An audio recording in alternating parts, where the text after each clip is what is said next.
Welcome back, everyone. Today we're doing a deep dive on Alexander Hamilton, the man, the myth, the legend in the musical. But we're going beyond the stage production to really get into the nitty-gritty of his life. Yeah. Going past the highlights, I think we can safely assume our listeners are familiar with the broad strokes of Hamilton's life. Oh, absolutely. This deep dive is about uncovering those hidden layers, those fascinating details that don't always make it into the history books, or even the musical for that matter. Right, like the whole rags to riches narrative that gets attached to him. Oh, yeah, that's a good one. We're going to dig into that for sure.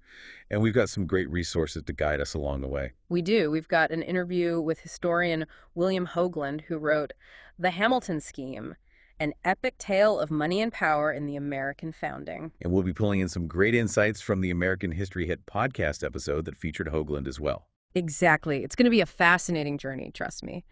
We're going to uncover the man behind the myth, the ambition behind the actions, and the lasting impact of Hamilton's vision on the nation he helped to create. Well, you said it, ambition.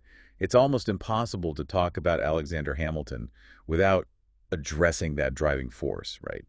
But let's start with this whole outsider image that's often associated with him. Born out of wedlock on the island of Nevis.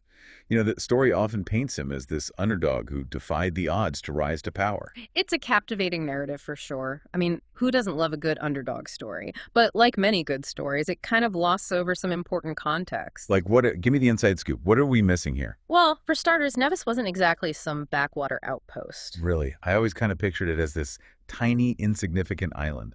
Not quite. In fact, it was a bustling commercial hub within the British Empire. Economically speaking, it was arguably more significant than all 13 colonies combined. Wow, okay. That completely changes my perspective. So while he might have been born outside of the 13 colonies, he didn't exactly come from a place that was isolated or economically insignificant. No, not at all. He was exposed to the world of trade, finance, and the complexities of imperial power from a young age. So it's not so much that he was an outsider, but that he brought a unique perspective, shaped by his experiences in this thriving port. Exactly. And don't forget, he arrived in New York in 1772, just as tensions with Great Britain were reaching a boiling point. Talk about making an entrance. That's a pretty dramatic entry onto the historical stage. What do you think drew him to New York at that particular moment? Was it opportunity, ambition, a calculated move to be at the center of the action? You know, according to Hoagland, Hamilton's writing talents played a big role in his journey. Remember that hurricane letter he wrote as a teenager? Oh, yeah, the one that went viral 18th century style. That's the one. Yeah. That letter attracted a lot of attention, actually helped him secure funding to come to the colonies for his education. So even at a young age, he was already using his skills to advance his position. There's that ambition peeking through. Definitely. He was clearly a bright guy, quick learner, and yes, ambitious. And those ambitions, coupled with his experiences in the Revolution, well, that's where things really start to get interesting. Let's talk about his military aspirations then. I know he served in the Continental Army, but I'm curious to know more about his experience and how it shaped his views. We've got to remember that Hamilton saw himself as a soldier, first and foremost. Really, I always think of him as more of a financial guy. He was definitely that, but he was eager to prove himself on the battlefield, you know. He led an artillery company, served on Washington's staff, participated in key battles like Yorktown. He even defied Washington's orders at one point just to get back into the action. That's how much he wanted to be in the thick of things. That's wild. Sounds like he was really driven, almost reckless even.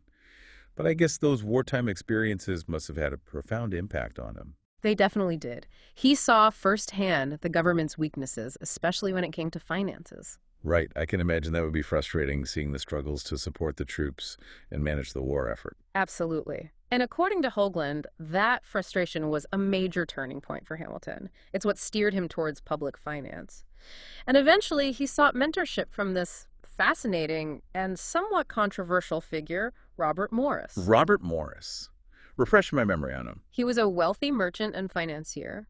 He was the superintendent of finance during the war, super shrewd operator, adept at leveraging financial power for political gain. Sounds a bit shady, if you ask me. Yeah, some even accused him of war profiteering. But there's no denying he knew the ins and outs of finance and how to pull the levers of power, and he taught Hamilton a lot. That's a pretty interesting pairing, though, isn't it? Yeah. Young, ambitious Hamilton learning the ropes from this, shall we say, seasoned financier. I'm sensing a theme here. Oh, absolutely. And it's a theme that runs right through one of the most pivotal events in Hamilton's life and in the early history of the United States, the Newburgh Conspiracy. This all went down in 1783, right after the Revolutionary War. Ah, yes, the Newburgh Conspiracy. Remind me what happened there. Okay, so the war is over, right? But the Continental Army is, to put it mildly, in a tough spot. The soldiers are still waiting on back pay, and morale is, well, let's just say it's not good. And this frustration starts brewing, leading to whispers of a potential mutiny against the government. Wow, talk about a powder keg. And this is where Hamilton enters the picture, right? He does, and guess what? He sees it as an opportunity. An opportunity. To do what? To connect the interests of wealthy bondholders with the needs of the army. He was pushing for a federal tax to fund debt payments. His plan was to issue bonds to wealthy lenders, ensuring a steady stream of interest payments. So he saw this potential crisis as a chance to create a more stable financial system. And not just stable, but a system that would actually benefit the wealthy and tie their interest to the success of the nation. That's exactly it. He believed this would create a class of people invested in the government's financial stability, provide a reliable source of funding for the government itself. It's a pretty bold idea, especially for that time, to see debt not as a burden, but as a tool for nation building. I mean, isn't that still something we debate today? Totally. But of course, not everyone was on board with this plan. Some saw it as a dangerous power grab, potentially giving too much influence to a financial elite. Even Washington, while he shared some of Hamilton's goals, recognized the danger of using the military situation for financial and political gain. Right, he helped de-escalate the situation, didn't he? He did. And the Newburgh Conspiracy was ultimately averted, but it exposed some fundamental tensions that would shape American politics for, well, centuries to come. You're talking about that classic clash between centralized power and individual liberty, right? The tension that would eventually fuel the rivalry between Hamilton and Jefferson. Exactly. The Newburgh Conspiracy was like a preview of the ideological battles that would define the early republic. So before we dive into that rivalry, I want to understand more about Hamilton's financial vision.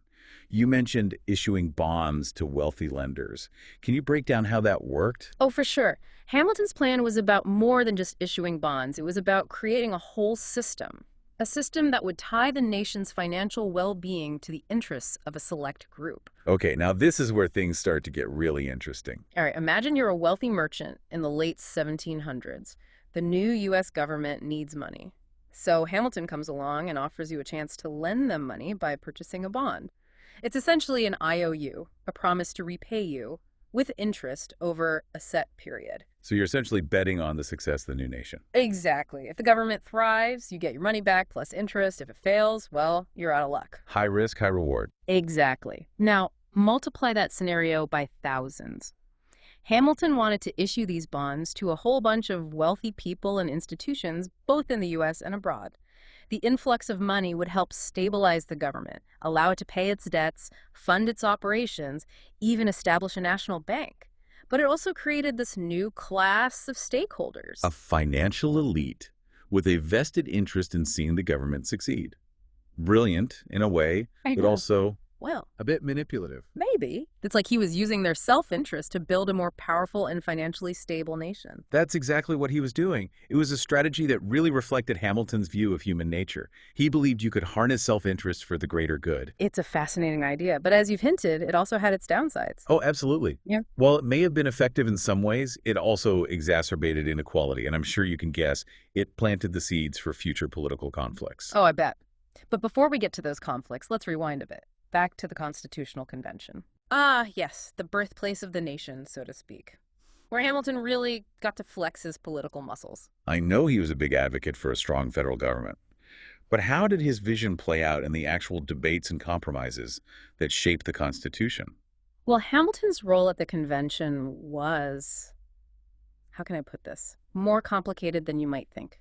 Give me the juicy details. All right, picture it. Summer of 1787, Philadelphia.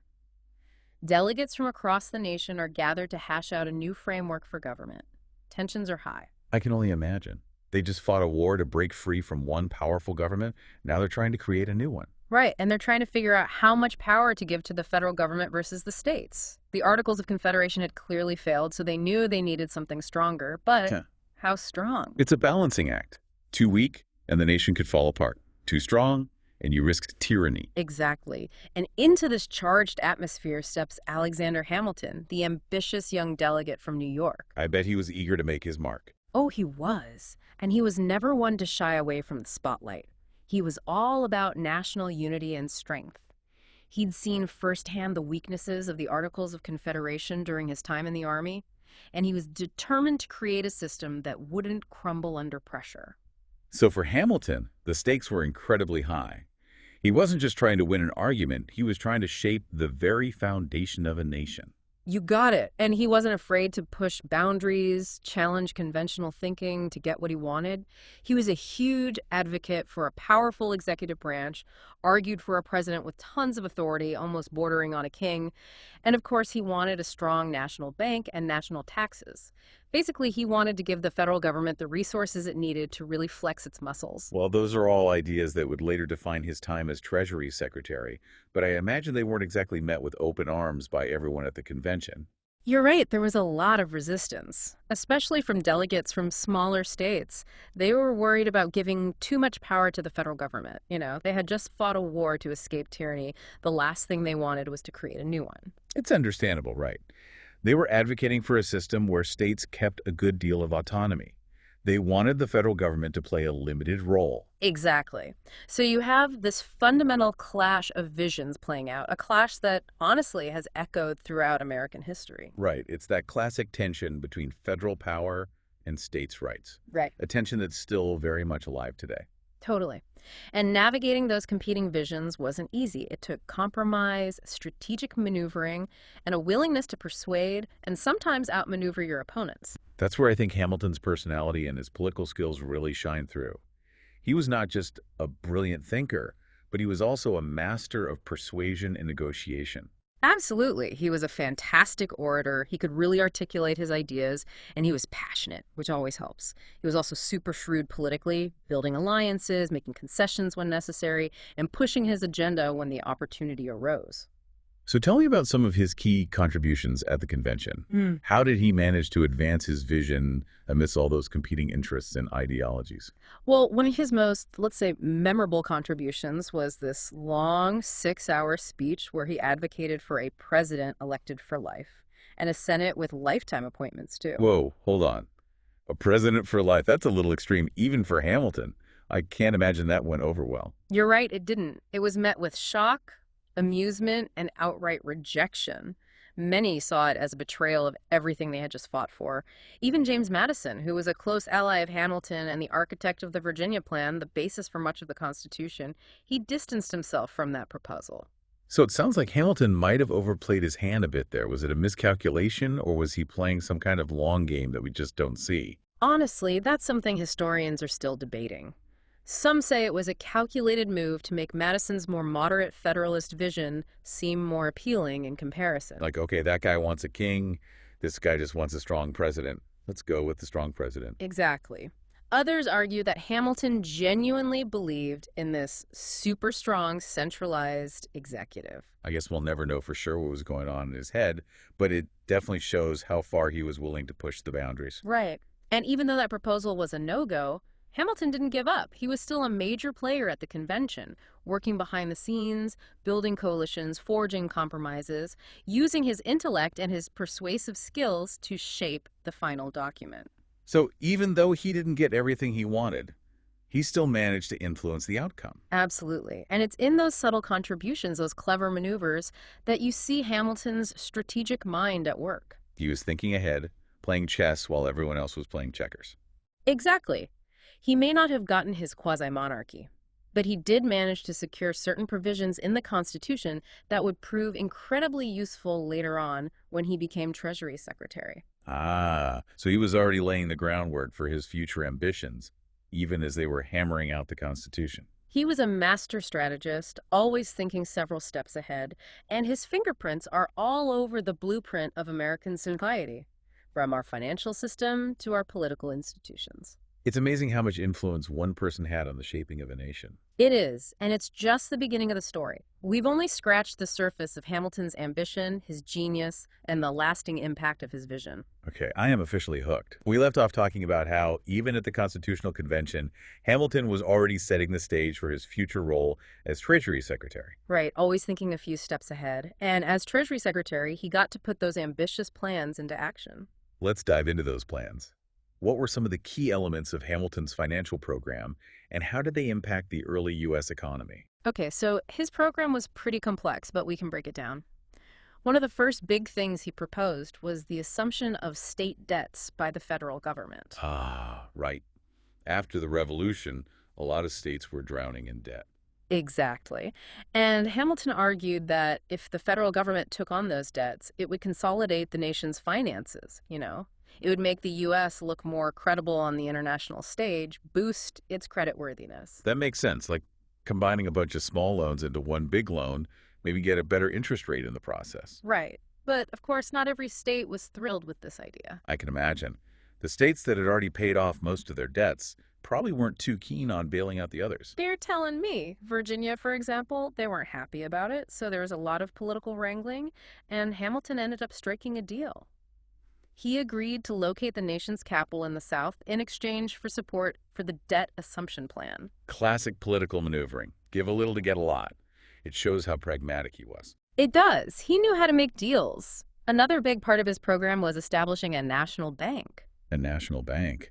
That sounds like a pretty significant move. It was. Hamilton believed it was essential for stabilizing the currency, regulating credit, and just generally making it easier to do business. So what were the arguments for and against it? Well, people like Hamilton argued that it would create a stable and uniform currency, which would promote economic growth and national unity. Makes sense. A unified currency would definitely make things easier. Right. They also thought a national bank could help the government manage its finances more effectively. Okay, so lots of potential benefits. What about the downsides? Well, opponents were worried that it would give too much power to a small group of people, potentially opening the door to corruption and favoritism. They also argued that it wasn't constitutional because the Constitution doesn't specifically say the government can create a bank. So, pretty controversial idea. But Hamilton managed to push it through. It makes you wonder if he saw the bank as more than just a financial tool. Was it also a way to solidify power and influence the economy? Possibly. Remember, he was all about a strong central government and a strong financial system to benefit commerce and industry. A national bank fit perfectly into that vision. It's amazing how these debates still resonate today. Right. We still argue about the role of the Federal Reserve, the power of Wall Street, and the influence of big banks. It's like we're still dealing with the legacy of Hamilton's vision. Exactly. It's a legacy that's full of, well, contradictions. On one hand, his policies helped stabilize the nation's finances. They contributed to economic growth and helped establish the U.S. as a major global player. But on the other hand, his system also contributed to rising inequality. Wealth and power became concentrated in the hands of a few. It's a reminder that even the best-intentioned policies can have unintended consequences. Absolutely. And it's important to remember that Hamilton's vision wasn't universally embraced. His rival, Thomas Jefferson, had very different ideas about what America should be. Right, the classic Hamilton versus Jefferson showdown. We touched on it earlier, but let's really unpack their contrasting philosophies. It's a fascinating rivalry, full of political maneuvering, philosophical debates, and even personal animosity. At its core, it was a clash of two very different visions for America's future. So break it down for me. What were the key differences? Well, Hamilton, as we've seen, was all about a strong central government, a robust financial system, and an economy driven by commerce and industry. He believed in a hierarchical society where a natural elite would lead the country. He saw the future of America in its bustling cities, full of trade and innovation. He sounds like a true city person, embracing progress and modernization. Exactly. Now, Jefferson had a very different vision. He envisioned a more agrarian society, a nation of independent farmers and small landowners. He was very suspicious of concentrated power, both in government and finance. He worried about the corrupting influence of big cities and the rise of a wealthy elite who might dominate politics. So Jefferson was more of a romantic, right? He idealized a simpler way of life, rooted in the land. Right. He saw those independent farmers, the yeoman farmers, as the heart of American virtue. Free from the corrupting influences of city life and financial speculation, he was all about limited government, individual liberty, and those classic agrarian values. It's incredible how these two competing visions, Hamiltonian and Jeffersonian, continue to shape our political conversations even today. We're still debating the role of government, the balance between individual liberty and collective good, the power of big corporations versus the rights of workers. Absolutely. It's a testament to the enduring power of these ideas. They're still relevant centuries later. How did this clash actually play out in the early years of the Republic? Was it all-out war or more of a subtle power struggle? It was a bit of both, honestly. Hamilton and Jefferson were both part of President Washington's cabinet, and they butted heads constantly on all sorts of issues, from the national bank to foreign policy. Their disagreements were often pretty heated, fueled by both their ideological differences and their personal dislike for each other. So it wasn't just polite disagreement over policy. They were really going at it. Oh, yeah. And that passion spilled over into the public arena. Newspapers and pamphlets became battlegrounds for their ideas. And then, of course, you had the rise of political parties. The Federalists aligned with Hamilton and the Democratic Republicans with Jefferson. So the early years of the Republic were pretty turbulent. The nation was still finding its way, and these fundamental questions about government and the nature of American society were up for grabs. Exactly. And these debates weren't just theoretical either. They had real consequences. The policies, the laws, the decisions being made all reflected the influence of those competing visions. Makes you wonder, what would have happened if one vision had completely won out? Would America be a more egalitarian society if Jefferson's ideas had triumphed? Or would we be less prosperous, less influential on the world stage without Hamilton's economic policies? Those are great questions, and historians are still debating them today. It's impossible to know for sure, but both Hamilton and Jefferson left their mark on the nation. Their legacies are kind of intertwined, even in their opposition, like two sides of the same coin. I love that analogy, two sides of the same coin. It reminds us that history is rarely simple. It's full of competing narratives, conflicting personalities, and those unexpected consequences. It is, and it makes it all the more fascinating to study, don't you think? Totally. Speaking of fascinating, I'm ready to dig deeper into those consequences we were talking about. We've covered the broad strokes of Hamilton's financial program, but what about the long-term impact? How did his policies shape the U.S. in the years that followed? That's the million-dollar question. And it takes us right to the heart of Hamilton's legacy, which is a legacy that's both celebrated and criticized. I'm ready to dive in. All right, let's start by acknowledging that Hamilton's financial program, while definitely controversial, was also incredibly successful in many ways. It stabilized the nation's finances, boosted its credit, and laid the foundation for a strong economy. Those are some pretty big achievements. Hard to imagine the U.S. becoming the economic powerhouse it is today without that solid financial foundation. Exactly. His policies created the conditions for economic growth, attracted investments, spurred trade, and encouraged innovation. So in a way, he set the stage for American prosperity. He did. But it's crucial to remember that this prosperity wasn't shared equally. His system, with its focus on finance and commerce, tended to benefit those who were already wealthy and well-connected. Yeah, that makes sense.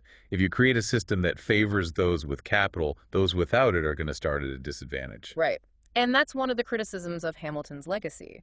His policies, while effective in getting the economy going, also contributed to growing inequality and the concentration of wealth in the hands of a select few. It's like building a machine that's great at generating wealth, but without any safeguards to make sure that wealth is distributed fairly. That's a great way to put it. And that tension between economic growth and social equality has played out throughout American history, shaping our political debates and social movements for centuries. It's a good reminder that economic policy isn't just about numbers and abstract theories.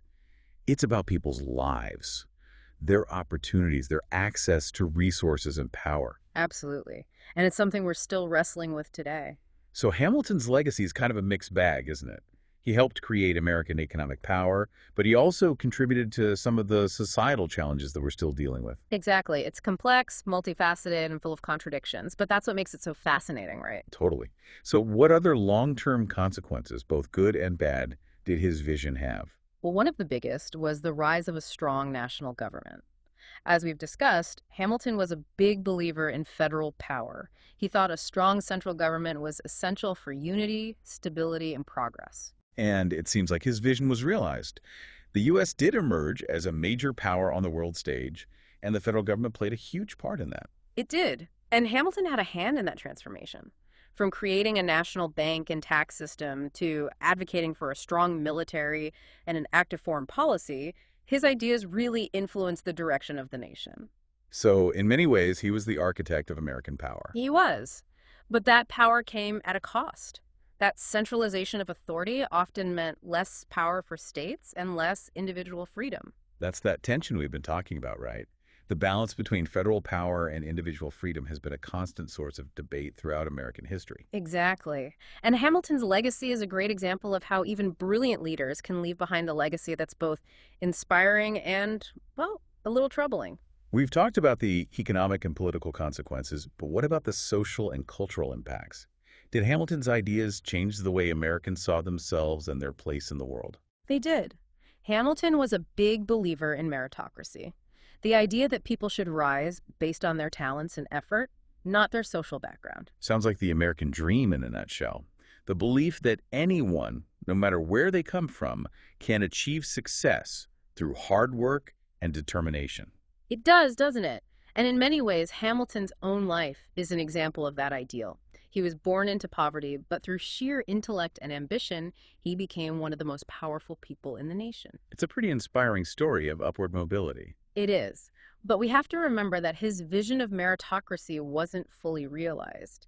His system created opportunities for some, but it also perpetuated inequalities and created barriers for others. It's like saying everyone has the chance to compete in a race, but some people are starting miles behind the starting line. Exactly. That's one of the big critiques of the Hamiltonian model. While it celebrated individual achievement, it didn't really address the systemic issues that held many Americans back, especially those from marginalized groups. So once again, we see how complex his legacy is. It's a mix of progress and limitations, achievements and shortcomings. That's right. And it's a legacy that continues to challenge us. It makes us ask ourselves some tough questions about the kind of society we want to build, the values we prioritize, and how we balance individual ambition with the common good. It's almost like we've come full circle. Yeah. We started by talking about Hamilton's rise to power and his grand vision. Now we're looking at the long-term impacts of that vision, both the good and the bad. We are, and that's what makes this deep dive so valuable. It's not just about learning about history, it's about using that knowledge to better understand ourselves, our nation, and the challenges we face today. I'm ready to make those connections. How does understanding Hamilton help us understand what's going on in the world today? What lessons can we learn from him? Well, for starters, the obvious connection is in the realm of economics. His belief in a strong central government, a robust financial system, and an economy driven by commerce and industry that still shapes economic policy today. It shows up in everything. Our tax policies, our trade deals, how we regulate financial markets. Exactly. His ideas, for better or worse, are still very much with us in the 21st century. But it's more than just economics, right? Mm. Hamilton's legacy also speaks to some fundamental questions about the nature of power, the role of government, the balance between individual liberty and the common good. Absolutely. His advocacy for a strong executive branch, his willingness to use federal power to influence the economy, his vision of a meritocracy, all these things are still relevant today. We're still debating the limits of presidential power, the role of government in regulating the economy, and whether our social and economic systems are fair. We are. And that's why studying figures like Hamilton is so crucial. It allows us to see those issues through a historical lens. We can understand where our present-day debates come from and really grasp the complexity of the challenges we face. It's like we're looking through a special lens that helps us see the present more clearly by understanding the past. Exactly. And that lens can give us the wisdom and insight we need to navigate the complexities of our own time. I'm ready to step back and look at the bigger picture. We've covered a lot of ground. What are some of the key takeaways you hope listeners will walk away with? Well, I hope they'll have a deeper appreciation for how complex Alexander Hamilton really was, both as a historical figure and as a symbol of some enduring American ideals and the tensions that come with them. He was definitely a man of contradictions, wasn't he? Brilliant and ambitious, idealistic and ruthless, visionary and flawed. He was, and that's what makes him so fascinating. He embodied both the promise and the perils of American power, the ideal of individual achievement, but also the realities of inequality. His legacy reminds us that progress isn't always a straight line. Even the best intentions can have unintended consequences. And the pursuit of a more perfect union is an ongoing struggle. It is, and it's a struggle each generation has to face, dealing with the legacy of the past while working towards a better future. So Hamilton's story isn't just about the past, it's about now and the future. Exactly, and hopefully this deep dive has given our listeners the tools to engage with that story in a more thoughtful and nuanced way. So we've spent this deep dive really getting to know Alexander Hamilton. From his childhood in Navis to his incredible influence on the early United States. He was ambitious, that's for sure, and he had a real drive to shape the future of this nation. Yeah, he wasn't afraid to make bold moves, that's for sure. And as we've been discussing, his vision, while it led to success in many ways, also left us with some lasting tensions and contradictions that, well, we're still dealing with today. It's pretty amazing how, even after all these years, we're still having those same debates about the role of government, balancing individual liberty with the needs of the collective, and whether our economic systems are truly fair. You're right. It's like those echoes of Hamilton and Jefferson, their fundamental disagreements, are still shaping our political landscape. It makes you wonder, why should we care so much about Alexander Hamilton today, in the 21st century? Why does his legacy still matter? Well, for one thing, understanding his vision, the good and the bad that came from it, helps us understand how we got to where we are today. Like looking back at the road we've traveled to see how it led us to our current destination. Exactly. But it's not just about understanding the past. Hamilton's legacy also gives us a framework for thinking about the challenges we face right now. You mean challenges like finding that balance between economic growth and social equality, or reconciling individual ambition with what's best for everyone. Exactly. His life, his work, it all raises those timeless questions about the role of government, power, and the constant pursuit of a more just and equitable society. It's like those issues we struggle with today, they're not really new. They're deeply rooted in our history, in the choices made by the people who came before us. Right, and by understanding those choices, by facing the complexities of the past, we can make better, more informed decisions in the present. So it's more than just memorizing names and dates. Studying someone like Hamilton is about engaging with ideas that still have the power to shape our world. Absolutely, and it's about understanding that history isn't this dead thing in the past. It's a living force, still influencing our lives in so many ways. It's almost like it's an ongoing conversation, a conversation between past, present, and future. I like that. It is a conversation. So as we wrap up our deep dive, what lessons do you think we can learn from Hamilton and his complicated legacy? I'm all ears. What stands out to you? Well, one big takeaway for me is that ambition, while it often gets a bad rap, could also be a powerful force for good. I mean, look at Hamilton, his drive, his determination, his desire to achieve great things. It was a huge part of why he was able to accomplish so much. Yeah, maybe it's like that saying, well-behaved women seldom make history. Maybe it's also true for men without ambition. Maybe.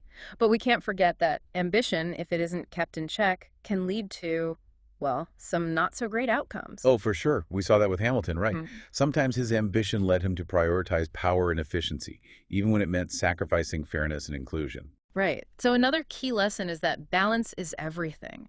Finding ways to harness that drive, that ambition, while making sure it's tempered with wisdom, compassion, and a genuine commitment to the well-being of everyone.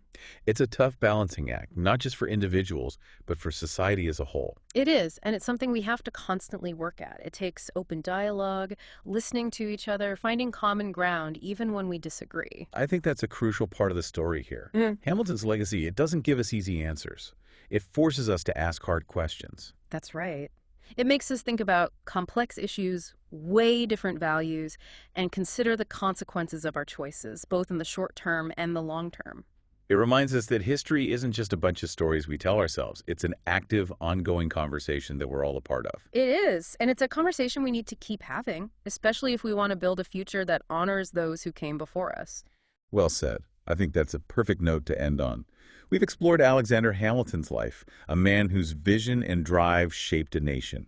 We've seen how his ideas, both brilliant and imperfect, continue to influence us even today. Hopefully this deep dive has inspired everyone listening to learn more, keep questioning, and keep exploring the past.